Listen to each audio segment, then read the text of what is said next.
I'm Chas Freeman, and it's a pleasure to be with you, Mike. Do you want to say a bit about your history, your many hats? Well, not particularly. I was a public servant for 30 years, emerged penniless from that experience, and have since devoted myself to remedying that condition with modest success. I am currently a visiting scholar at Brown University's Watson Institute for International and Public Affairs, and a frequent speaker on a number of subjects which are controversial in U.S. foreign policy, including relations with China, with the Middle East, and so forth. So that's about it.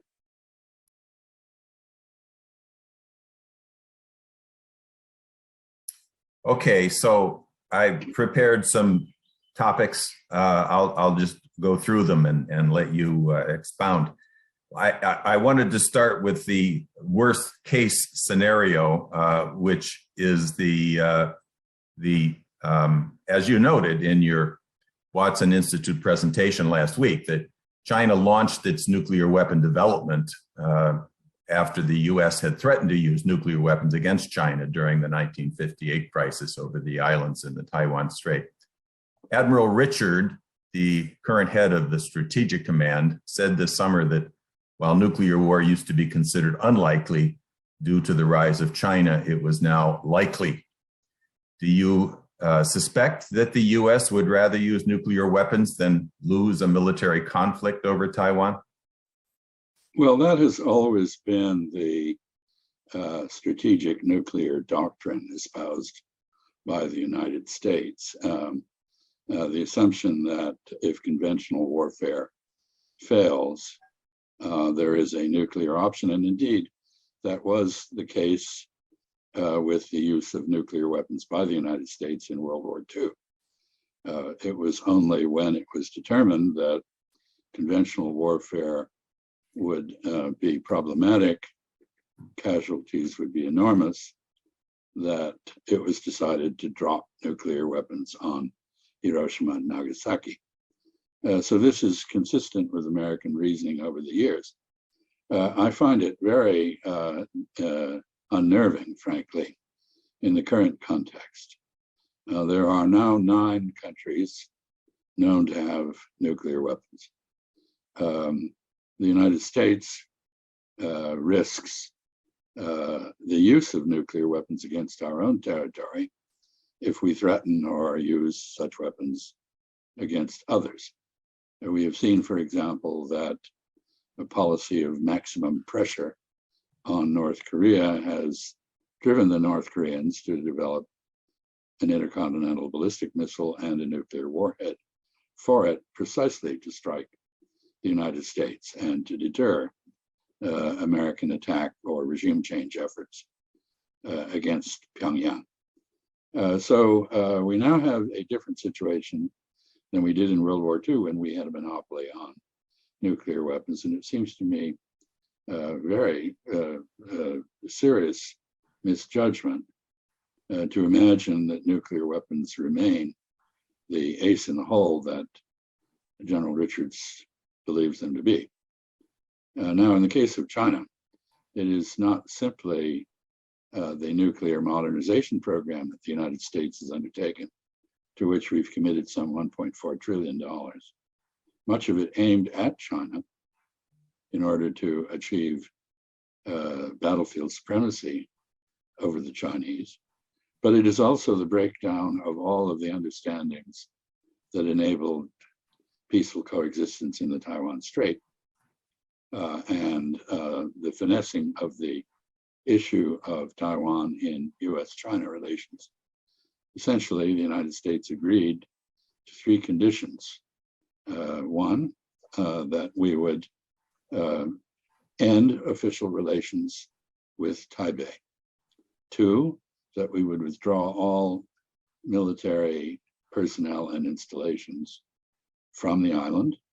And 3, we would void our defense commitment to the island. We have now gone back on each of these commitments. It's very hard to tell the difference between the way we conduct relations with Taipei now and an official relationship or diplomatic relationship.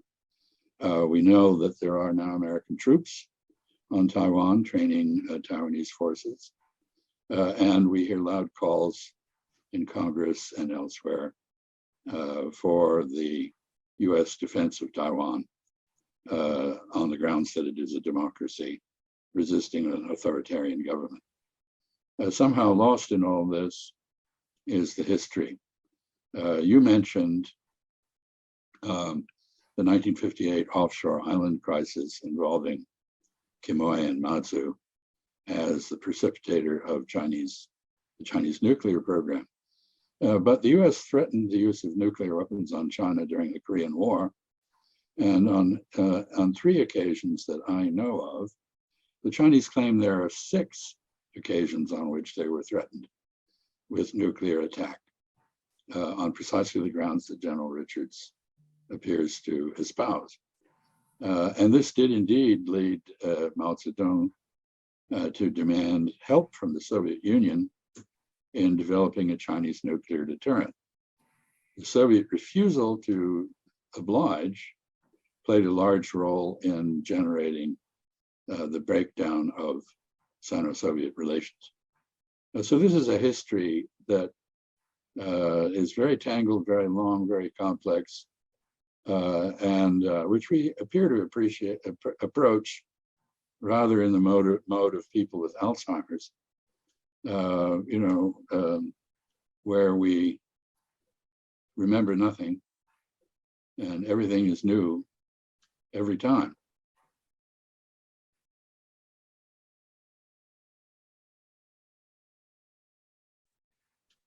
You also noted in your presentation with Lau Goldstein at the Watson Institute last week that China had given fair warning of their military interventions before Korea and in 1950, in India in 1962, in Vietnam when they crossed the border in 79. But nonetheless, Washington's ignoring similar warnings that are coming today over Taiwan. Why do you think, and what is your expectation if China does, in fact, use force? Well, a great deal of the denial that one sees in Washington on subjects like this reflects hubris on the part of the so-called blob, the foreign policy establishment, and its military component. But it represents a failure to understand the extent to which the global order and geopolitics have rearranged themselves as others rise to match American power, at least at the regional level. When we did the normalization agreement with China and finessed the Taiwan issue, China did not have the military means to mount an invasion or an attack on Taiwan with any credibility. It now does. It has been developing a wide range of options for taking action to resolve the Chinese Civil War, which is how the Taiwan issue came about, and to bring Taiwan into an agreed relationship with the rest of China. It prefers a negotiated means of doing this, but it's become apparent that it is developing alternatives, including a wide range of possibilities for the use of force. And it is in that context that one must see the recent Chinese heavying up of nuclear forces. If China is engaged in a calibrated escalation of pressure on Taiwan to bring it to the negotiating table, which is what it is currently doing, that's one thing. But if it is put in the position where it sees no peaceful prospect of resolving the Taiwan question, then it is forced to consider the use of force. And a conquest of Taiwan would have to be conducted with speed and with a knockout blow. It would have to present a fait accompli to Americans who wish to intervene in that conflict. And it is in this case that the nuclear deterrent becomes invaluable, because China will be in a position to say to the United States, if you intervene, all options are on the table, to use the phrase that we have so often used with regard to others. In other words, are you really prepared to give up Chicago in order to preserve Taiwan's democracy and autonomy? Since if there is a war over Taiwan, the first things to perish will be Taiwan's democracy and its prosperity.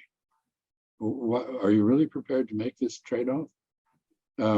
This is a replay of Cold War style Cuban Missile Crisis confrontation that I think we should be doing everything possible to avoid.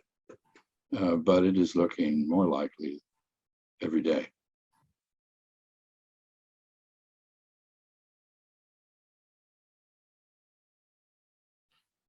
What do you think there's any potential within Taiwan for the Kuomintang or any other forces within Taiwan who would prefer having normal relations leading towards a long-term peaceful reunification, for them to regain any kind of political influence or win an election in Taiwan?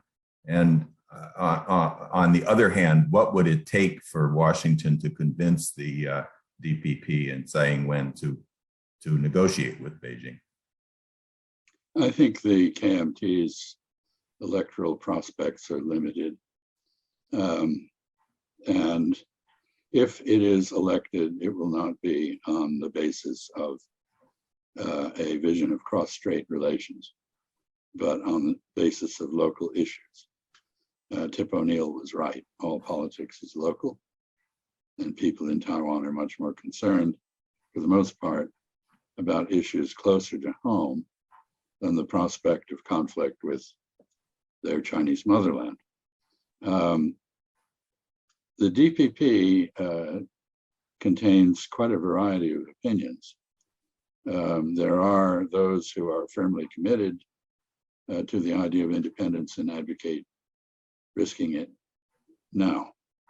There are those who, like Tsai Ing-wen, now say that Taiwan is already independent and has no need to declare independence.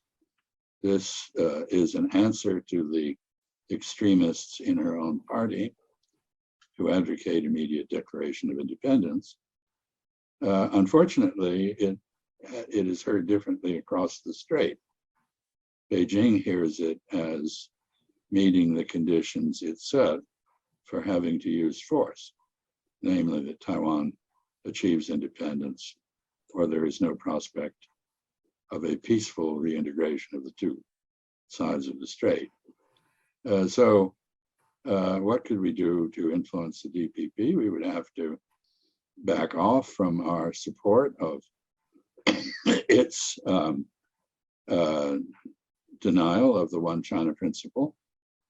As you recall, Taiwan and the mainland in 1972 during the Shanghai Communique, Taipei and Beijing both were firmly in agreement that there was only one China and Taiwan was part of it. Taiwan's democracy has changed the view of many in Taiwan on that question. And so it is not easy now to have a discussion.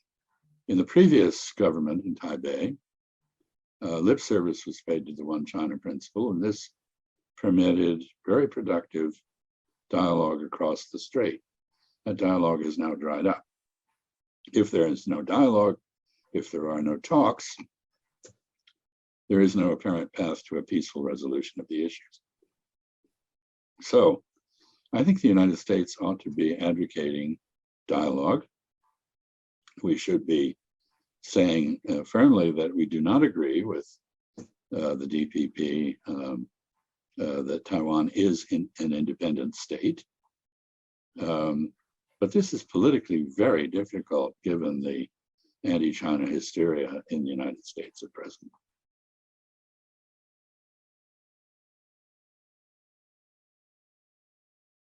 Yeah, and in regard to that general anti-China hysteria, as you know, the EIR and the Schiller Institute have long promoted the Belt and Road Initiative. To a certain extent, we initiated this idea back in the 1990s with the Chinese. But the idea of bringing major infrastructure development to nations which have been denied major infrastructure and development by the colonial and neo-colonial forces, that this is not aimed at taking over the West, as many Western leaders like to argue, but rather to liberate these nations from poverty, as they did their own population in relatively record time, 30, 40 years, eliminating abject poverty from 700 or 800 million people. So why, in your view, do the US and the EU oppose this process of the Belt and Road? I think unfortunately, the natural American response to any international development at present is to view it through military eyes. Therefore, there is a suspicion that the Belt and Road has a geopolitical military purpose. I don't think it does. I think it is a geoeconomic outreach, which takes advantage of the fact that China now has the best infrastructure construction technology and equipment on the planet, that it has surpluses of materials for construction like concrete, aluminum, steel, and so forth. And it has experience in solving very difficult engineering problems. And it is applying this to create a potential economic community that will span the entire Eurasian landmass from Lisbon to Vladivostok, and north from Arkhangelsk to Colombo, as well as parts of East Africa. This will be an open economic architecture based on connectivity, whether it's roads, railroads, fiber optic cable, ports, airports, industrial estates, or whatever. And I think the Chinese bet is that in such an open environment, China's size and dynamism would give it a natural leadership role. But this is very different from imagining the sort of military positioning that we characteristically try to impose on such developments. I think the proper response by the United States to the Belt and Road Initiative would be to take advantage of it. If somebody builds a road, let's drive an American car down it. If someone connects Tokyo and London with fiber optic cable, let's use that to improve the speed of trading on the stock market. If someone builds an airport, there's no reason that only Chinese aircraft can use that, and so forth and so on. And I'm very impressed, actually, by the extent to which the Belt and Road Initiative is not just physical connectivity, but a series of agreements on the management of the transit of goods, openness to services, improvement of customs and immigration procedures, bonded transit between China or Europe and a third country or region. I think this is a great opportunity if it's approached in that way for American business, for the American economy. I think we need to leverage the prosperity of China and the increasing prosperity of Central Asian and European countries, as well as East African countries and South Asian countries, to the benefit of our economy, not regarded as a threat.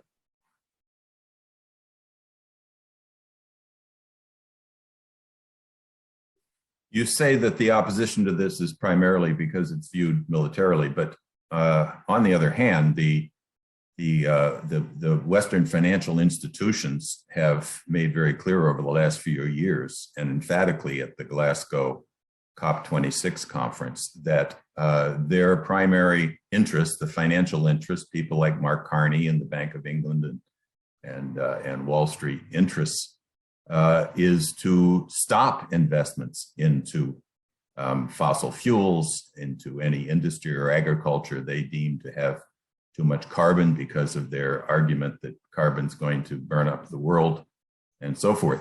So this would appear to be an economic policy not so different from the colonial policy of intentionally wanting to keep these countries in a state of dependence and backwardness.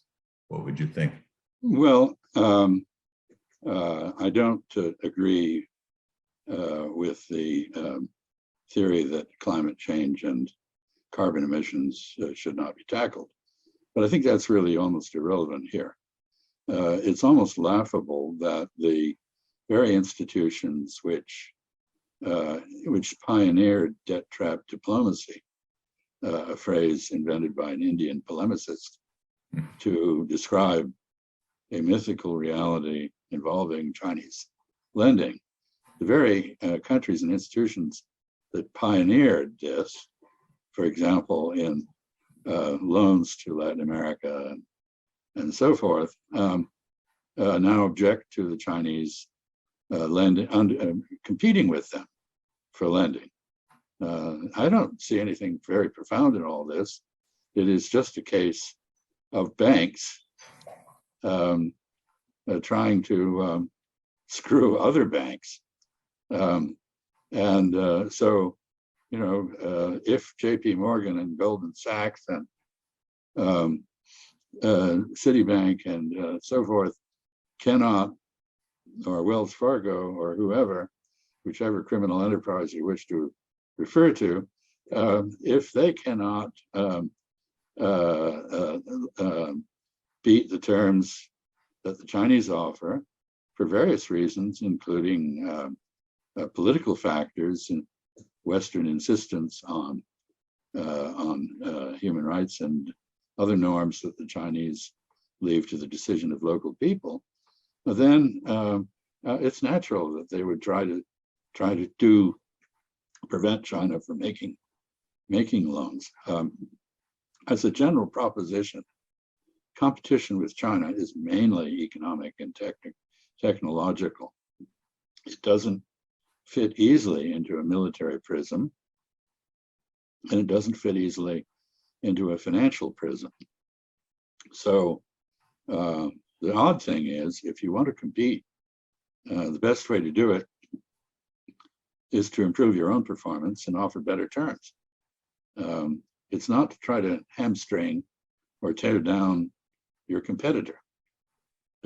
If you are a rival of China, that could potentially be very beneficial to both you and to the Chinese, because that is a competition to improve performance on both sides.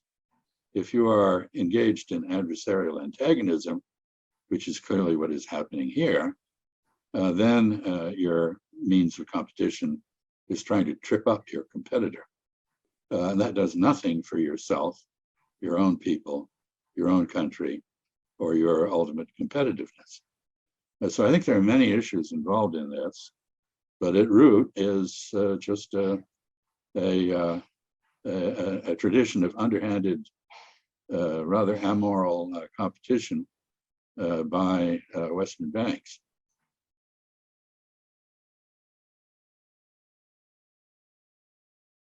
I agree with you. I'll just mention as a side note here, when we first published in 2014, the 300-some page report called The New Silk Road Becomes the World Land Bridge, promoting this, it was our hope, I guess you would say, even an expectation that we would take this report to American entrepreneurs and investors, and they would say, yes, wonderful, a great opportunity for profitable investment and development. But as we now know, that nothing like that happened. Well, I think part of the problem is, I mean, there is a sense of malaise in the United States at present for good reason.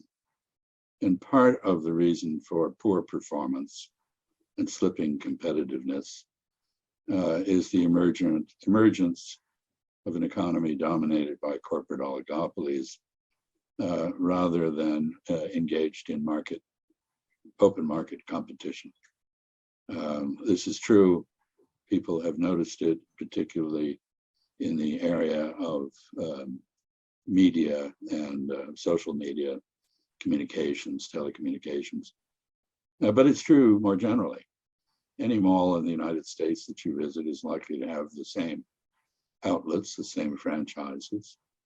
The role of small business, whether it's booksellers or independent restaurants or whatever it is, has been largely superseded by national level monopolies and oligopolies.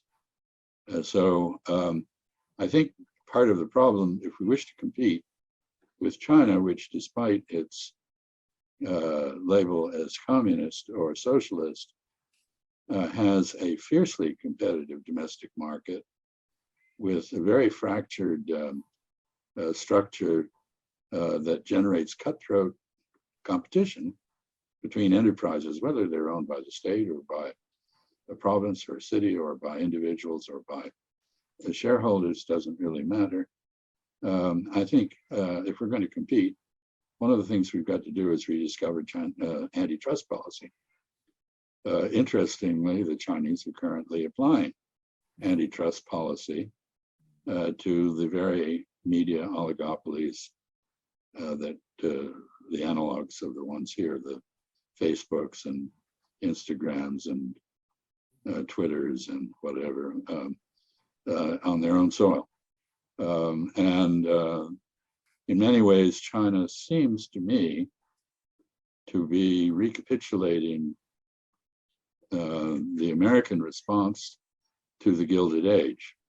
It has had its Gilded Age, like Teddy Roosevelt and company. It is now discovering the merits of antitrust policy. And I suspect that John D. Rockefeller was not very pleased when Standard Oil was broken up, and that there are moans and groans on Wall Street about this being the end of capitalism. Actually, it saved capitalism from itself. So I think we are looking at the Chinese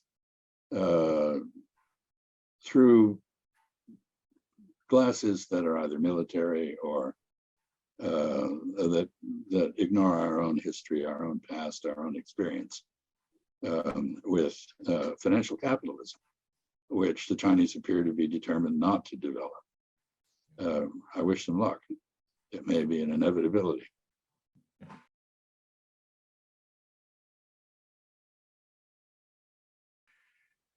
So on the historical side of all this, one of the things you mentioned, and you were engaged in the opening up to China. You were with Nixon on the first visit as his interpreter. But you mentioned at your presentation last week that that opening up was largely based on the idea of the China card against the Soviet Union. And now China and Russia are increasingly coordinating both their strategic and economic relations. The NATO provocations against Russia over Ukraine are as intense as those over Taiwan. So, I mean, in your view, is this administration or the last one, or Congress, or the media, or Wall Street, are any of them taking into consideration that a military operation in Taiwan or in Ukraine could easily become a war with both Russia and China? I suppose there are people at the Pentagon who understand that. It's pretty clear the American political elite does not make that connection. Just a minor correction on the opening to China. It was Richard Nixon's idea to open to China after he contemplated the consequences of a possible Soviet attack on China, removing China as a factor in global geopolitics. And that caused him to see China as the useful counter to Soviet expansionism that it was. And it led to the United States, essentially in the 1970s, treating China as a protected state. We had no real expectations that the Chinese would do anything, but we really wanted them to survive and to remain a part of the global chessboard. So that was the origin of it. It then turned out that this set up a healthy competition in Moscow for our favor. So the famous strategic triangle worked to our advantage. Generally speaking, in diplomacy or military strategy for that matter, it is considered wise to divide your enemies, not unite them. But we have been doing everything possible to push Moscow and Beijing into an entente, meaning a limited partnership for limited purposes. It's not an alliance. There is no broad mutual commitment to aid. But there are clearly understandings emerging about precisely the sort of issue that you just mentioned. If the Russians feel sufficiently provoked to take the Donbass, which is Russian speaking, from Ukraine, they will probably time that to coincide with Chinese military operations against Taiwan, and perhaps vice versa. So we have done ourselves no favor by simultaneously designating China and Russia as adversaries. I'll make one further point. We're about to have a summit on democracy, which is ironic because our own democracy is clearly in bad shape, and we are evaluated internationally as having a partially failed democracy. So this is an odd moment to be attempting to trumpet the virtues of a system we ourselves are abandoning. But by trying to reorganize the world along ideological lines, democracies versus authoritarian regimes or non-democracies, we have, which was something, the whole conceit was ridiculous because authoritarians, I know lots of autocrats, I've dealt with many of them over the years. I've never met one who was the least concerned about others. They don't think they have anything in common. They're concerned to stay in power, not to keep other autocrats in power. So there's no international league of autocrats. But we are creating one because by excluding countries that don't meet or aspire to sycophancy in the democratic sphere, by assembling them as a sort of broad coalition aimed at Russia and China, we have stimulated Russia and China to issue a joint declaration against this and to try to organize their own coalition. And so we are trying to replicate the Cold War.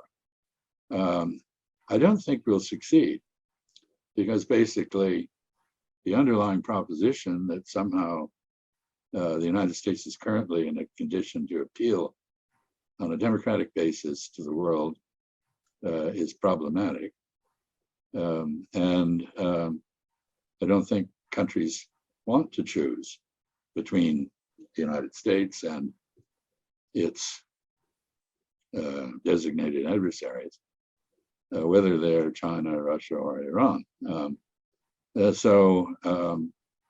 But we are, in effect, creating the very phenomenon we invented and imagined, and it's not to our advantage. And not only did they exclude Russia and China from invitations for this summit of democracy, but they left out Hungary, Singapore, all of Central Asia. But they did invite Taiwan as if it were a... Well, they also invited the Democratic Republic of the Congo, which is not a famous democracy in anyone's eyes. and Angola was invited, I believe. So, you know, this smacks of geopolitics rather than ideology, and will be interesting to see how it goes. You know, here we are in a country where it's very uncertain that we will make it through our next general election without violence, or that there will be a peaceful transition in 2024, 2025, when we have our next presidential election. This is an odd moment to be insisting that others democratize. Perhaps we should focus on practicing democracy at home. I'm all in favor of democracy. I'd like to see more of it here.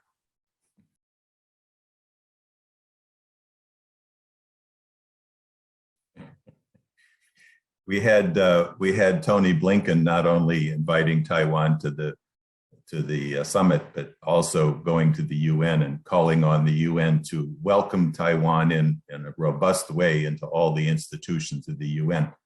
How close would you call that to the red line? I think it's over the red line. This is a resurrection of something I did as a very young diplomat, namely manipulate Chinese representation in the UN. Taipei sat in the Security Council representing China, and all of us in the U.S. Foreign Service were engaged in keeping it that way while keeping Beijing out. And that we were pretty good at it. It lasted for, I think, 21 years or so. And then finally, reality caught up with us in 1971 when the rest of the world repudiated our approach. But now we're going back to it. We just had an election. This is November 29. We've just had an election yesterday in Honduras, in which a candidate committed to switch relations from Taipei to Beijing has apparently been elected. It'll be interesting to see how that develops. The last time this happened in El Salvador, we undertook punitive action. This was under the Trump administration, to punish San Salvador for switching its allegiances. Ms. Castro, the president-elect apparently in Honduras, will have to make some hard choices. Among other things, one of the reasons for Taiwan's strong foothold in the Central American region is that it supplies the surveillance equipment and technology to keep dictatorships in power. I don't know whether Ms. Castro President-elect Castro has aspirations to do away with dictatorship sincerely, or whether she will be tempted, as Mr. Ortega was in Nicaragua. But anyway, and she will also face a backlash from Americans of a certain political persuasion. It's not going to be easy for her to keep her campaign promise. And that is, you spoke of crossing red lines. That is, an effort on our part to delegitimize the government in China and legitimize that in Taipei. This is not a way to coexist peacefully with Beijing, whatever it may or may not do for Taipei.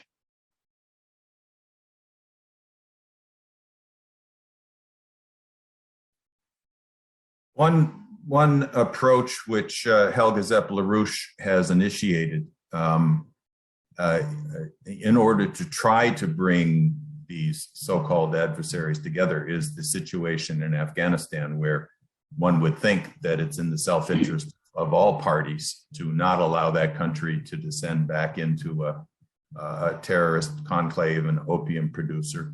Helga has promoted what she calls Operation Ibn Sina to try to bring all the nations together, both in the region and internationally, including the US and Russia and China, to develop Afghanistan with a modern health system and other urgent infrastructure to make it again a great crossroad as it was when Bactria was the land of 1,000 cities. There is a functioning so-called extended troika on Afghanistan, which is the US, Russia, and China together with Pakistan, focused on the development of Pakistan, hopefully. And just recently, Pakistan has agreed to allow India to transport wheat across its territory, which it had forbidden before, to meet the huge humanitarian disaster that's taking place in Afghanistan. Do you think that, as Helga does, that if you can bring these nations together around the Afghan situation, that this would have implications for other hotspots, including Taiwan? I think there's a very strong case to be made that the effort that the Russians made and then we made to modernize Afghanistan, to promote the rights of women, to improve education and healthcare, can only be effectively carried out on a multilateral basis. It cannot be carried out as Moscow and Washington attempted to do with an occupation force engaged pacification of resistance. So I think the idea of a multilateral approach to Afghan development is an excellent one. And probably the vehicle for this, given what I'm sorry to say is a degree of petulance and vindictiveness in Washington that is, in my view, unconscionable, by which we are withholding the Afghan national reserves from the de facto government in Kabul, and thereby pushing Afghanistan into a state of famine and anarchy, which I think is intended to punish the Taliban, but which will probably provide fertile ground for the growth of Daesh, the ISIS, Islamic State elements who regard the Taliban as milquetoasts.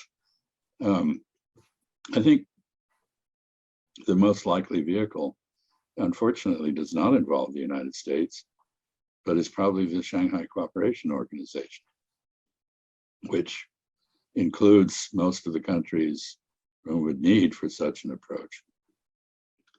So I would, we are creating a terrible humanitarian crisis in Afghanistan as we speak. Europeans may be more willing than Americans seem to be to step forward to cooperate with others in the region to address this. So far, the Biden administration has shown a degree of cold-hearted disdain for the suffering of Afghans that I find really reprehensible. Now you ask, does this have implications for Taiwan? I don't think so. I think Afghanistan has to be approached in its own right, and that the Taiwan issue is one that involves factors that are quite different from those in Afghanistan.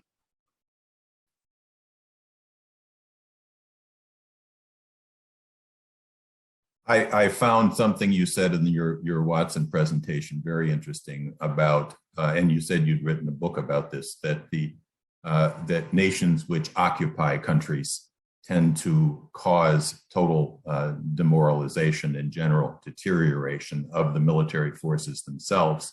And I think your argument there was aimed at saying that the Chinese really do not want to have to occupy Taiwan. Do you want to say anything about that? I assumed you were looking at the deterioration of the US forces and their occupation of Vietnam and now Afghanistan and so forth. Well, I thought my model was actually, it was before the US misadventures in either Afghanistan or Iraq. But my model was the Israeli occupation of Palestine, Mm. which I think has led to a degree of cynicism and callous disregard for human life that is quite contrary to the universal values of Judaism, which inspired the original creation of Israel. So I think this is actually something that is documented in many contexts. So it was interesting to me that the Chinese General Staff Department, PLA General Staff Department, when they read the book in English, seized on this particular small section of it as a justification for producing a translation into Chinese. It's clear, this is the book, and now reversed on my screen, but I don't know that it's right on yours. Anyway, The Arts of Power. Arts of Power. So it's very clear that the Chinese have absolutely no desire to replicate the Japanese occupation of Taiwan. The first, as I think I mentioned, the first 25 years of that were characterized by violent resistance and really brutal repression. I don't think in the modern world this sort of thing would be without major effects on China's foreign relations in general. I don't doubt that they have the capability to occupy Taiwan. I think the last thing on earth they want to do is to occupy Taiwan. And they would much prefer, as I said, a negotiated solution, which leaves Taiwan essentially self-governing, but within the context of one China. That's something Taipei and Beijing have to work out. There's nothing that the United States and other countries can't speak for either one of them and can't resolve the Chinese Civil War. It has to be resolved among Chinese. But I think it's reassuring that the PLA understands it would be a mess if it were forced to occupy Taiwan. Mm.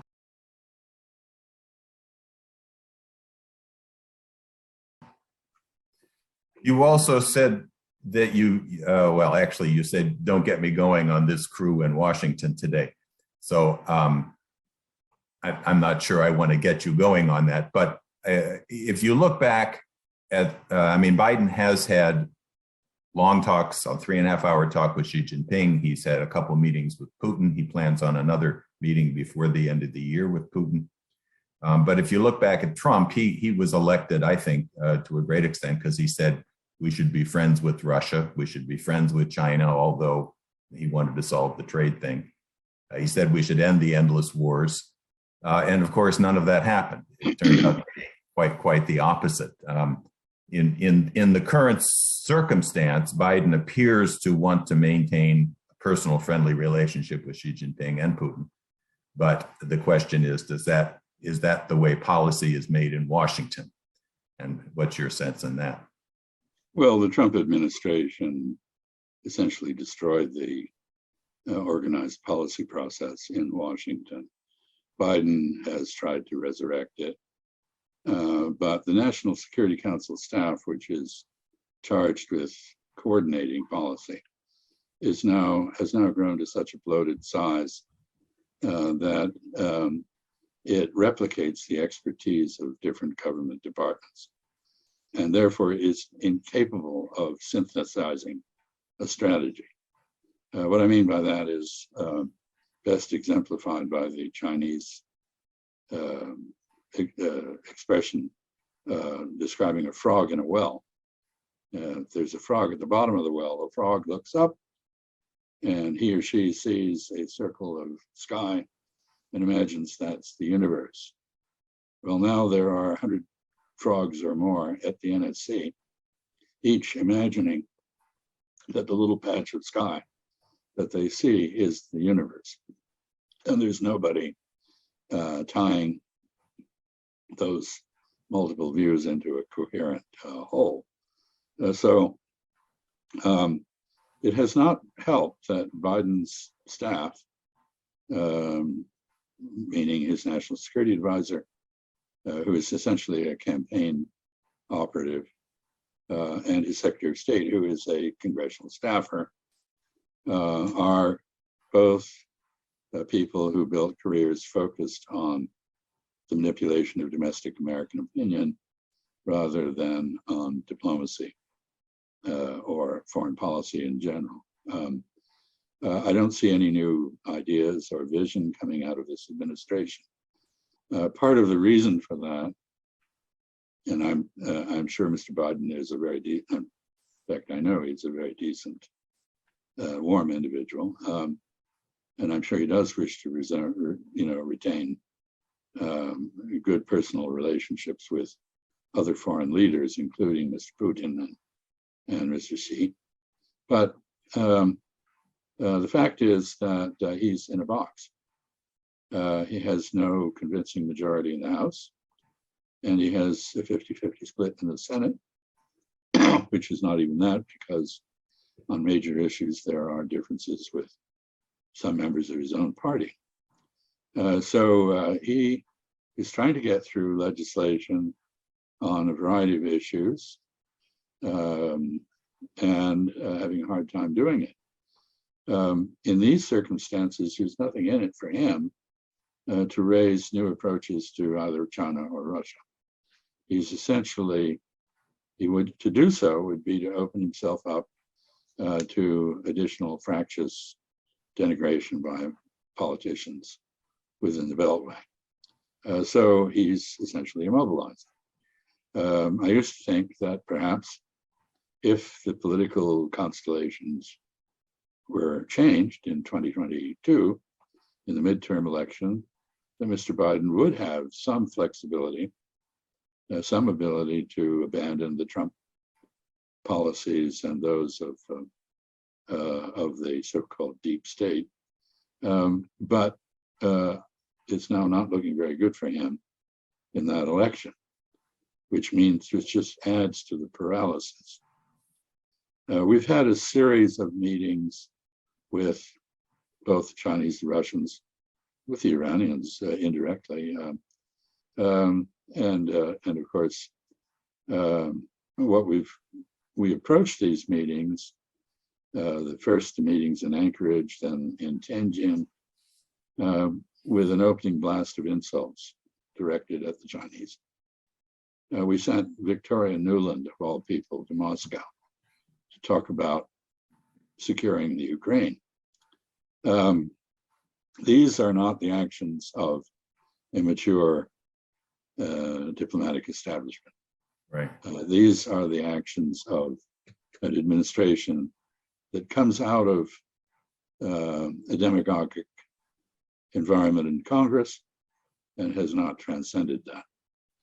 So I don't think it's a case of the individuals involved being stupid or ill-intentioned, but their experience does not suit them for dealing with these issues. And finally, there's nobody in this administration who really knows China other than one or two hardliners. I think of Rush Doshi as the epitome of that. A very serious scholar, wrote a good book, but it's infected with the Washington playbook on military matters. Kurt Campbell is a re-engineered Soviet specialist. Anybody who has dealt with the Chinese directly, as opposed to from an academic perch or through occasional visits on the diplomatic level, knows that face is all important. If you want to drive a Chinese berserk, deprive him or her of the self-esteem that comes from the respect of those he or she respects. That is what face is. You get an irrational reaction. You get a sharp reaction. And that is exactly what happened at Anchorage and again at Tianjin. And it's not that the Chinese are not pragmatic, or that you can't talk to them, but you can't open a discussion with anyone, as I said in the Watson meeting, by saying, well, you're a moral reprobate. I despise you. Your values stink. And I'm going to do everything possible to keep you down and maybe push you down. Oh, but by the way, I have a problem or two I'd like you to help me on.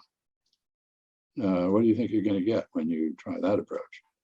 And that is essentially the approach that the Trump administration pioneered, and which the Biden administration has perpetuated.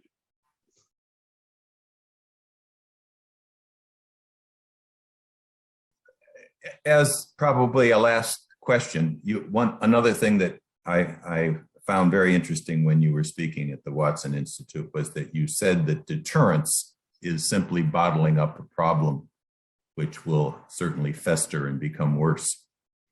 I think you know that Lyndon LaRouche had actively promoted in the late 70s and early 80s an end to deterrence, an end to the mutual assured destruction idea, promoting the idea of the US and the Russian scientific and military communities actually collaborating on building a space-based anti-missile system, which he introduced to Reagan. Reagan adopted it, became called the SDI. And in Reagan's word, the intent was to render nuclear weapons obsolete. This never took off. The Russians initially rejected the proposal that Lyndon LaRouche had made to them. And eventually in the US, the military industrial people were more interested in building a lot of anti-missile missiles for their industry's production than any new technology based on the frontiers of knowledge, new physical principles.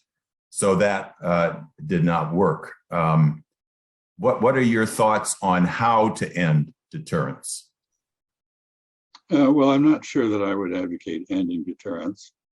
I think I would advocate using it. Deterrence makes sense under one obvious circumstance, and I'm not speaking here of mutual assured destruction, which is simply a form of deterrence, but deterrence in general. If circumstances are likely to evolve in a way that resolves the underlying problem that leads to potential conflict, and you deter that conflict, then time works on your side and the problem is likely to be ameliorated and mitigated and maybe even go away. But that is not the case with many, many situations. And a case in point is the standoff in Korea. When the armistice was signed in Korea, the United States, UN, wearing a UN uniform, agreed to pursue a peace treaty. We never did. Instead, we focused purely on military deterrence and threats of regime change. And the result, as I said earlier, is that North Korea now has the ability to strike the United States with a nuclear weapon. In the Taiwan case, we had 70 years to promote a resolution of the differences between Taipei and Beijing. We did nothing. Instead, we focused purely, with a brief exception, in the 1980s, we focused purely on military deterrence. And the situation festered and it got worse. And so we now have, in the case of Korea, and in the case of a divided Korea and a divided China, we have situations that appear to be unfolding in the direction of a conflict which could be nuclear. What we should have done is use deterrence to enable diplomacy, to resolve the underlying issues. We did not do that. Now, in the case of the US and the Soviet Union and mutual assured destruction, in effect, arms control talks, efforts to provide a basis for strategic stability, mitigated the problem. That was a diplomatic effort undertaken within the framework of deterrence. that's an imperfect solution. There have been no similar efforts with the Chinese, and it may now be that with the Chinese heavying up their nuclear forces, there will be a basis for some kind of effort to produce a stable situation. But here, I want to register again a severe doubt about the concept of so-called guardrails. When proposed to the Chinese, what these appear to mean is we'll keep doing what we're doing, but you don't challenge us. We'll keep running patrols along your shores. We'll keep modernizing our nuclear forces. We'll keep salami slicing on Taiwan. And the guardrails that you've agreed to will prevent you from responding. And I don't think it's any surprise that that argument gets us nowhere. We have to deal with countries like China, Russia, on the basis of equality. And in accordance with the Westphalian Order, we should do the same with North Korea. To deal with them in a condescending and insulting manner is directly counterproductive.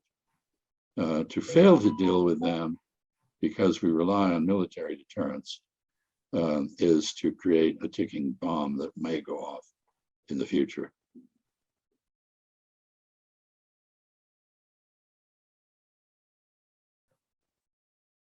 Actually, I did have one other thought, which I mentioned to you earlier, which is that I'd like you to comment on the Africa situation. The FOCAC, the Forum on China-Africa Cooperation, began this morning in Beijing.